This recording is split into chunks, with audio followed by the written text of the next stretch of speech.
lucu ya pakai masker semua. Iya. Amal biasanya juga, Prof. Iya, ya. Kayak alien aja. Kayak alien biasa. Maskerku penceng ya. Maskerku penceng. Nah, sekalian lihat. Kepenceng. Ya, Ya, kita mulai aja ya. Bismillahirrahmanirrahim. Assalamualaikum warahmatullahi wabarakatuh. Waalaikumsalam warahmatullahi wabarakatuh. Dan ujian dokter terbuka yang saya hormati. Jadi mohon maaf ini saya absen dulu karena ini di luar biasa kan tidak tambah hadir sehingga saya absen dulu Prof ya. Untuk yang pertama Prof Nancy sudah hadir. Kemudian Prof Bianto sudah hadir Prof. Prof Bianto. Ya, Prof Bianto hadir. Kemudian Prof Indri. Prof Indri. Ya. Ya.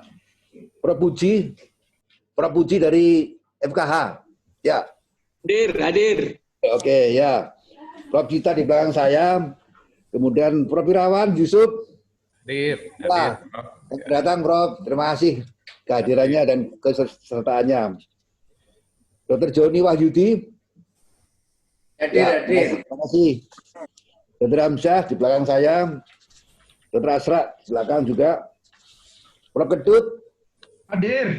Ya, makasih. Ya, kita teruskan. Jadi hari ini ada ujian terbuka untuk Dr. Anna Surgeon Veterini, salah sisi KIC. Kalau lihat namanya ini jelas kita tahu semuanya, pasti ini ahli bedah tapi keyohanan, mungkin bapaknya kira-kira gitu ya. Surgeon dan Veterini ya. Ini. Ya, beliau adalah mahasiswa angkatan tahun 2017-2018 telah menempuh ujian tertutup dan dinyatakan lulus. Dan untuk itu Prof diperbolehkan menempuh ujian terbuka di hadapan para penyangga. Seorang dokter selain dapat menghasilkan disertasi dengan benar dan handal, juga harus dapat mempertahankan disertasi tersebut setelah berbagai sanggahan. Untuk itu perlu dilaksanakan ujian terbuka di hadapan para penyangga. Para penyangga serta promotor dan promotor dalam ujian terbuka ini dimohon memberikan penilaian mengenai satu, alur pikir ilmiah Prof dalam mempertahankan disertasi terhadap berbagai sanggahan. Dua, sumbangan dari bidang ilmu dan atau nilai penerapannya.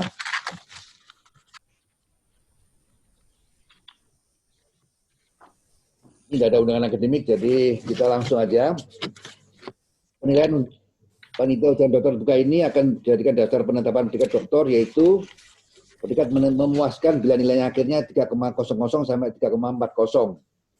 Predikat akan memuaskan bila nilainya 3,41 sampai 3,74.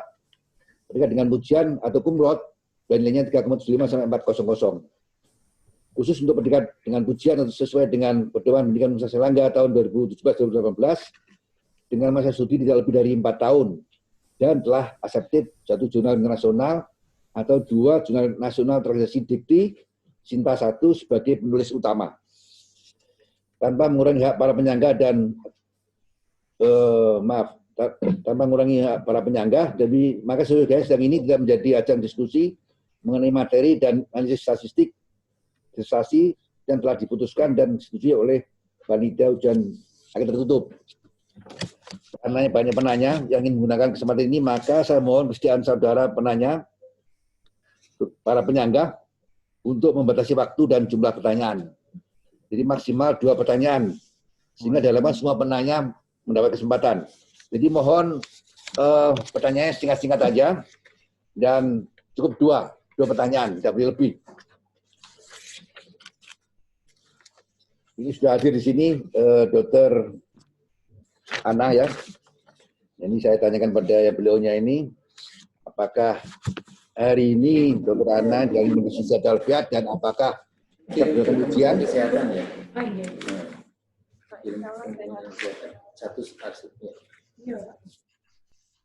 Ya, alhamdulillah. Dr. Anna hari ini menyatakan bahwa dirinya sehat walafiat dan siap untuk dilakukan ujian. Untuk itu kita teruskan dengan silakan Dr. Anna untuk menyampaikan prestasinya dengan singkat. Kalau bisa waktunya 15 menit aja. Ya, silakan.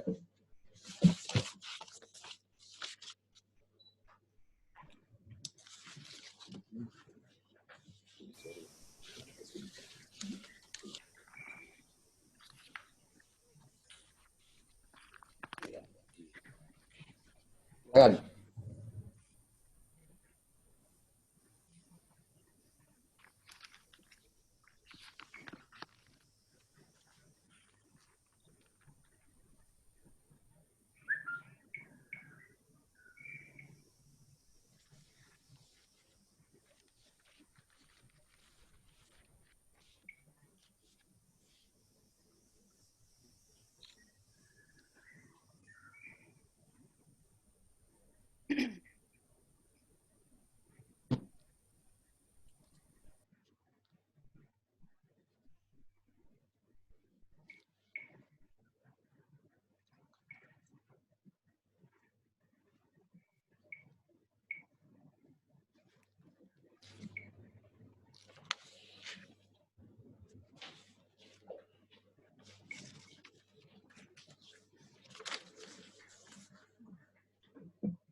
Bismillahirrahmanirrahim. Assalamualaikum warahmatullahi wabarakatuh. Selamat pagi dan salam sejahtera. Yang saya hormati Bapak Dekan dan seluruh guru besar yang hadir pada acara ini, para dokter yang ikut menjadi tamu dalam acara ini, saya akan menyampaikan makalah disertasi saya dengan judul pengaruh pemberian nanoemulsi extra virgin olive oil terhadap penurunan surfaktan protein di sirkulasi melalui mekanisme modulasi sitokin proinflamasi dan antiinflamasi pada mencit model sepsis. Sebagai latar belakang, sampai saat ini sepsis masih merupakan problem kesehatan yang cukup berat, memiliki angka morbiditas dan mortalitas yang tinggi. Oleh karena itu, perlu dicari sebuah solusi untuk mengatasi berbagai permasalahan yang diakibatkan oleh sepsis, terutama adanya kerusakan dari target organ. Evaluasi keberhasilan pada riset ini, saya memakai penanda biomarker progresivitas kerusakan organ dengan surfaktan protein D sirkulasi. Rumusan masalah dari penelitian ini adalah berdasarkan latar belakang tersebut. Yang pertama, apakah pemberian nanoemulsi EVO pada mencit model sepsis berpengaruh terhadap penurunan kadar proinflamasi TNF-alpha sirkulasi pada jam ke-8 dan ke-24. Kemudian, apakah pemberian nanoemulsi EVO pada mencit model sepsis berpengaruh terhadap penurunan kadar proinflamasi IL-8 sirkulasi pada jam ke-8 dan 24. Yang ketiga adalah apakah pemberian nanoemulsi EVO pada mencit model sepsis berpengaruh terhadap peningkatan kadar antiinflamasi IL-10 sirkulasi pada jam ke-8 dan ke-24. Kemudian apakah pemberian nanoemulsi EVO pada mencit model sepsis berpengaruh terhadap penurunan kadar surfaktan protein D sirkulasi pada jam ke-8 dan 24. Kemudian yang kelima, apakah pemberian nanoemulsi EVO pada mencit model sepsis berpengaruh terhadap hambatan aktivitas NF-kappa B P65 jaringan paru-paru mencit model sepsis pada jam ke-8 dan 24, serta bagaimana mekanisme penurunan surfaktan protein D sirkulasi akibat pemberian nanoemulsi EVO melalui modulasi sitokin proinflamasi dan antiinflamasi di sirkulasi. Tujuan umum adalah membuktikan pengaruh dan mekanisme penurunan surfaktan protein D sirkulasi yang merupakan penanda progresivitas kerusakan organ pada fase akut, subakut, dan awal fase kronis akibat pemberian nanoemulsi EVO pada mencit model sepsis melalui indikator proinflamasi dan antiinflamasi. Tujuan khusus adalah beberapa hal yang saya cari untuk menjawab beberapa rumusan masalah yang sudah saya sampaikan ke depan. Secara teoritis, manfaat yang diambil dari riset ini adalah didapatkan bukti ilmiah baru mengenai efek pemberian nanoemulsi EVO pada mencit model sepsis terhadap penanda proinflamasi sirkulasi pada jam ke-8 dan 24. Didapatkan bukti ilmiah baru mengenai efek pemberian nanoemulsi EVO pada mencit model sepsis terhadap penanda antiinflamasi sirkulasi pada jam ke-8 dan 24. Kemudian didapatkan bukti ilmiah baru mengenai peran aktivitas NF-kappa B P65 jaringan paru-paru dalam pelepasan mediator proinflamasi pada mencit model sepsis. Yang keempat adalah informasi ilmiah baru mengenai mekanisme efek pemberian nanoemulsi EVO pada mencit model sepsis terhadap penurunan penanda kegagalan target organ surfaktan protein. Manfaat klinis yang pertama, penelitian ini merupakan implementasi langkah awal untuk pemanfaatan teknologi nano pada pemberian nutrisi enteral dalam rangka penanggulangan masalah sepsis.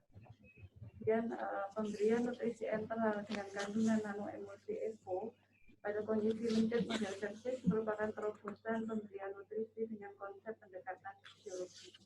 Yang ketiga adalah sebagai dasar pengembangan penanganan sepsis. Tujuan pustaka dari berbagai literatur yang sudah saya cari dan sudah saya publikasikan dalam jurnal Fokus dua review artikel saya menyoroti tentang penggunaan nutrisi nano dalam rangka mencegah disfungsi organ akibat dysregulasi respon tubuh akibat kasus sepsis. Mengapa saya mengambil nutrisi nano ini? Karena terapi yang sekarang kita pakai untuk menangani sepsis yang sangat terkenal dengan istilah sepsis 1 hour bundle masih belum memberikan efek terapi yang cukup optimal. Dasar pemikiran saya awalnya karena saya membaca sebuah artikel yang ditulis oleh Kilik dan kawan-kawan tahun 2009 bahwa suatu saat sepsis itu tidak bisa diterapi hanya melewati berpikir secara sistemik, tetapi kita berpikir secara seluler dan molekuler sebagai target terapi tersebut. Kerangka konsep dan hipotesis, kami buat model sepsis dengan pemberian LPS diberikan secara intraperitoneal melalui proses intraseluler di depan, menyebabkan peningkatan aktivitas dari NF-kappa B, di mana aktivitas NF-kappa B yang meningkat ini akan menyebabkan peningkatan dari kadar-kadar sitokin proinflamasi. Di sini saya berpikir memberikan terapi dengan teknologi nano dengan bahan bioaktif yang terdapat dalam extra virgin olive oil atau kami singkat EVO, di mana di dalamnya mengandung dua bahan bioaktif yang dikatakan bisa merubah respon genetik dari sel. Pada saat kita memberikan bahan ini diharapkan akan menghambat aktivitas dari NF-kappa B sehingga hasil akhir yang didapatkan adalah indikator proinflamasi TNF-alpha dan IL-8 yang menurun, kemudian peningkatan IL-10 yang menghambat aktivitas dari NF-kappa B dan proinflamasi dengan target akhir adalah penurunan surfaktan protein G sebagai biomarker progresivitas dari kerusakan organ.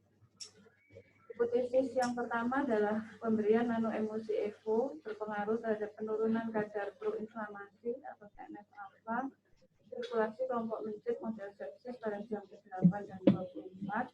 Hipotesis yang kedua adalah pemberian nanoemulsi EVO berpengaruh terhadap penurunan kadar proinflamasi IL-8 sirkulasi kelompok mencit model sepsis pada jam ke-8 dan 24.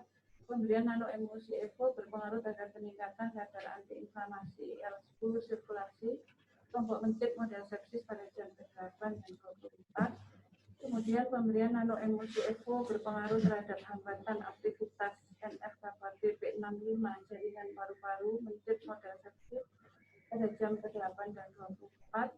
Kemudian pemberian nanoemulsi EVO berpengaruh terhadap penurunan kadar surfaktan protein G sirkulasi pada mencit model sepsis jam ke-8 dan 24.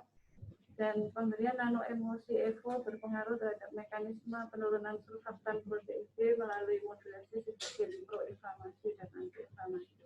Metode penelitian, jenis penelitian adalah eksperimental murni, rancangan penelitian dengan metode randomized trial only control group and different sample dengan populasi adalah mencit usia 10 sampai 12 minggu, pengambilan sampel dengan metode random allocation.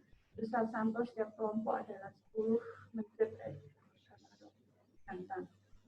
Rancangan penelitian seperti tampak pada gambar di depan terdiri dari 10 kelompok, 2 kelompok pretest dan 8 kelompok post-test. Kriteria inklusi, saya nyatakan dokter hewan sudah dilakukan aklimatisasi. Kemudian kriteria eksklusi, kondisi umum mencit tampak lemah, belum dilakukan percobaan atau mencit sangat agresif. Kriteria putus uji, mencit mati selama periode percobaan belum diberi nanoemulsi EVO. Variabel bebas adalah nanoemulsi EVO. Variabel tergantung adalah kadar SP di sirkulasi pada jam ke-1, 8, dan 24. Variabel antara adalah kadar TNF-alpha, IL-8, dan IL-10 pada jam ke-8 dan 24 setelah nutrisi enteral diberikan. Definisi operasional sudah kami jelaskan dengan rinci pada makalah yang kami berikan. Kemudian ini adalah saya tampilkan kerangka operasional pada saat kami mengerjakan riset di laboratorium. Ini adalah kelompok pretest dengan 2 kelompok untuk mendapatkan database kadar proinflamasi dan antiinflamasi pada kondisi sepsis. Ini adalah kelompok post-test dengan 8 kelompok percobaan. Lokasi penelitian kami kerjakan di 3 tempat, di Laboratorium Hewan Coba Departemen Embriologi Fakultas Kedokteran Hewan Universitas Airlangga, Laboratorium Unit Biologi Fakultas Sains dan Teknologi Universitas Airlangga, Laboratorium Teknik Farmasi Sediaan Solida Farmasi Institut Teknologi Bandung. Penelitian ini saya kerjakan mulai Januari 2019 dan selesai Januari 2020. Metode analisis data seperti yang pada umumnya kami kerjakan statistik dengan langkah-langkah seperti tertera. Hasil penelitian dan pembahasan, saya berupaya untuk membuat kelompok hewan percobaan ini kami persiapkan dengan sangat baik. Kami pisahkan setiap ekor itu dengan kandang yang transparan dan kami lakukan rekaman video tentang aktivitas dari mencit-mencit yang normal dan mencit-mencit yang kami buat di sepsis. Alhamdulillah semua kelompok dan hasil pada penelitian ini terdistribusi normal. Skor klinis model sepsis pada penelitian ini didapatkan 9, jadi memenuhi kriteria model sepsis hewan coba. Hal yang memperkuat model sepsis dari penelitian ini adalah kami buktikan dengan proses intraselular, dengan pemeriksaan aktivitas NF-kappa B dengan imunofluoresan mikroskop konfokal. A dan B adalah kelompok mencit normal, C dan D adalah kelompok mencit model sepsis. Kemudian ini adalah gambar nanoemulsi evo fase minyak dengan formulasi yang tersebut di depan sudah kami publikasi diterima dalam jurnal internasional. Formulasi ini termasuk yang baru, kami memilih partikel size 40,1 dengan UDI 0,395. Konfirmasi karakteristik dari nanoemulsi ini kita lakukan juga pemeriksaan cryo-TEM seperti pada gambar di depan. Ini adalah metode pada saat kami memberikan nanoemulsi evo pada hewan coba. Hasil pemeriksaan sitokin ini cukup menarik menurut saya karena saya membuat kelompok yang lengkap, kelompok normal yang diberikan nanoemulsi evo dan kelompok yang normal yang tidak diberikan nanoemulsi evo, demikian juga kelompok mencit model sepsis yang diberikan nanoemulsi evo dan yang tidak diberikan nanoemulsi evo. Tampak pada gambar di depan ini sebuah model kondisi normal yang diberikan intervensi dan kondisi tidak normal yang diberikan intervensi dan tidak. Interpretasi dari gambar grafik di depan adalah saya menemukan terdapat pola pergerakan sitokin proinflamasi dan antiinflamasi jam ke-1, 8, dan 24 pada mencit normal dan mencit model sepsis. Kemudian model mencit sepsis ini dapat dicapai dengan metode injeksi LPS 10 mg per kilogram berat badan intraperitoneal. Yang ketiga adalah setelah pemberian intervensi nanoemulsi evo pada mencit model sepsis ini didapatkan bahwa terjadi modulasi, dalam hal ini adalah peningkatan TNF-alpha, IL-10, dan SPJ pada sirkulasi pada jam ke-8. Kemudian terjadi modulasi berupa penurunan IL-8 sirkulasi pada semua kelompok yang diberikan nanoemulsi evo. Kadar SPJ sirkulasi secara bermakna turun pada jam ke-24. Kemudian pesan keempat dari grafik yang saya sampaikan di depan, bahwa setelah pemberian intervensi nanoemulsi evo pada mencit normal, didapatkan bahwa seperti terlihat gambaran regulasi sitokin proinflamasi dan antiinflamasi dalam sebuah sistem keseimbangan melalui modulasi sitokin proinflamasi dan antiinflamasi. Barangkali grafik ini yang menjawab mengapa insiden kanker di suatu negara yang mengkonsumsi extra virgin olive oil lebih rendah daripada negara lain.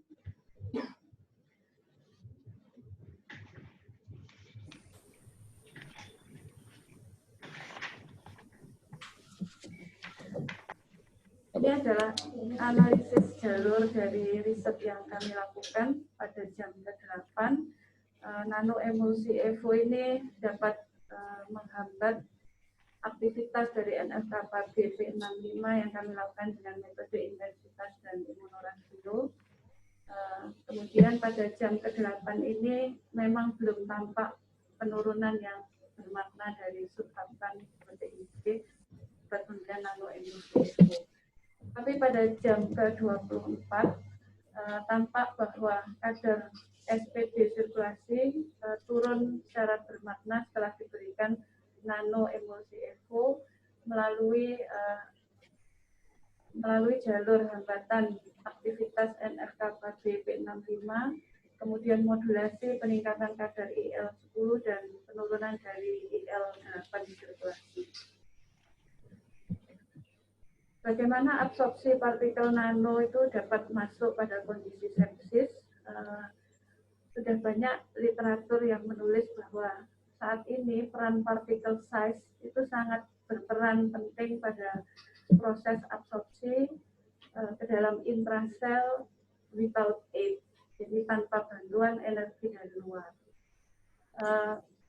Ukuran partikel dari yang dihasilkan dari teknologi nano ini akan bisa memodulasi sel-sel imun yang pada pemeriksaan di sirkulasi digambarkan dengan berbagai kadar pro-inflamasi dan anti-inflamasi yang saya sudah laporkan dalam riset ini.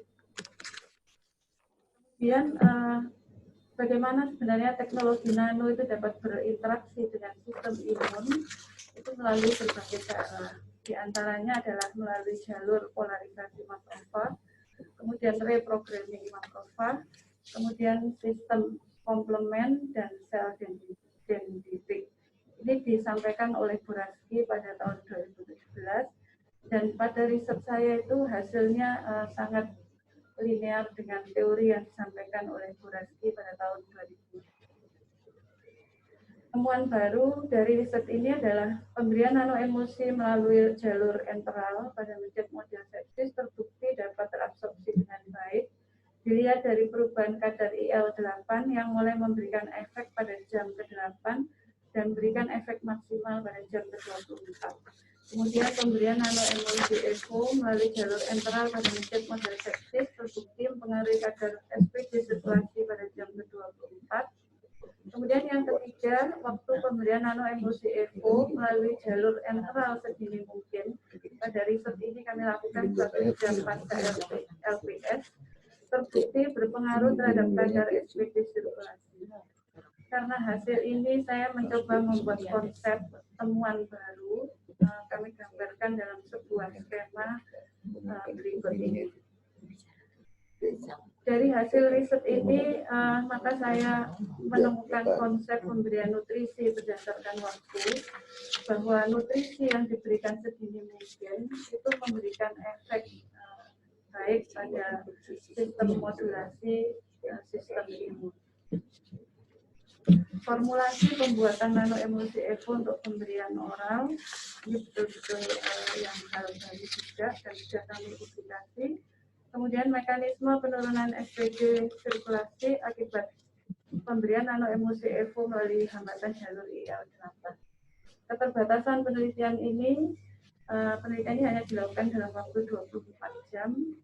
Seharusnya bisa dilakukan dengan yang lebih panjang lagi supaya kita mendapatkan informasi yang lebih lengkap. Kemudian yang kedua, tidak dilakukan pemberian nano emulsi EVO pada berbagai titik waktu. Kami hanya mengambil 3 titik waktu. Kemudian tidak dilakukan pemeriksaan kadar kortisol untuk memastikan efek biomolekular clock. Tidak terdapat kelompok mencet model sepsis yang diberikan EVO dalam bentuk konvensional. Kesimpulan dan saran, hasil penelitian ini menunjukkan bahwa pemberian nano emulsi EVO pada mencet model sepsis menunjukkan respon yang bermakna terhadap penurunan kadar SPD. Beberapa tahapan yang terjadi adalah hipotesis nomor 1 terjawab bahwa pemberian nano emulsi EVO berpengaruh terhadap penurunan kadar proinflamasi sirkulasi kelompok mencet model sepsis pada jam ke-24 secara tidak bermakna. Kemudian yang kedua, pemberian nano emosi EVO berpengaruh terhadap penurunan kadar proinflamasi IL-8 sirkulasi kelompok mencit model sepsis pada jam ke-24 secara bermakna. Kemudian pemberian nano emosi EVO berpengaruh terhadap peningkatan kadar antiinflamasi IL-10 sirkulasi kelompok mencit model sepsis pada jam ke-8 secara bermakna.